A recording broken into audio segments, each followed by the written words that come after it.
నేనేమంటున్నా అంటే కేసీఆర్ గారు, కేటీఆర్ గారు, నేను, మా కుటుంబం, మాది రక్త సంబంధం.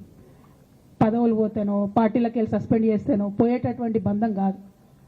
కానీ ఎవరైతే వెస్టెడ్ ఇంట్రెస్ట్ ఉన్న పార్టీలు ఉంటారో, పార్టీలో ఉండి కేవలం డబ్బు సంపాదించుకోవాలనేటటువంటి ఒక ఆలోచనతో, వ్యక్తిగత లబ్ధి పొందాలనేటటువంటి ఆలోచనతో ఉన్నటువంటి వ్యక్తులు, వాళ్ళకి కావాల్సింది ఏంది? మేము ముగ్గురం కలిసి ఉండొద్దు, మా కుటుంబం బాగుండొద్దు, మా కుటుంబం విచ్ఛిన్నమైతేనే వాళ్ళకి అధికారం వస్తుంది. దాంట్లో భాగంగా ఇవాళ మొదటి స్టెప్ నన్ను బయటేసిరు పార్టీలకు వెళ్ళి. అది ఇక్కడితో ఆగదు. నేను గౌరవనీయులు పెద్దలు దైవ సమానులు కేసీఆర్ గారిని విజ్ఞప్తి చేస్తా ఉన్నా, మీకు ఒక సూచన చేస్తా ఉన్నా. దయచేసి మీ చుట్టూ ఏం జరుగుతున్నదో ఒకసారి చూసుకోండి నాన్న. నన్ను ఇవాళ బయటకు పంపొచ్చు, నేను మీలాగా స్ట్రేట్ ఫార్వర్డ్ ఉంటా, నిజాలు మాట్లాడతా. నేను ఉద్యమం నేపథ్యం నుండి వచ్చిన కాబట్టి నాగ్గా ఉన్నది లేనట్టుగా, లేనిది ఉన్నట్టుగా, మోసం చేయాలని చెప్పో ఇంకోటి చేయాలని చెప్పో మాట్లాడను. స్ట్రేట్ ఫార్వర్డ్గా ఇష్యూస్ మాట్లాడతా కాబట్టి నన్ను ఇలా బలి చేసి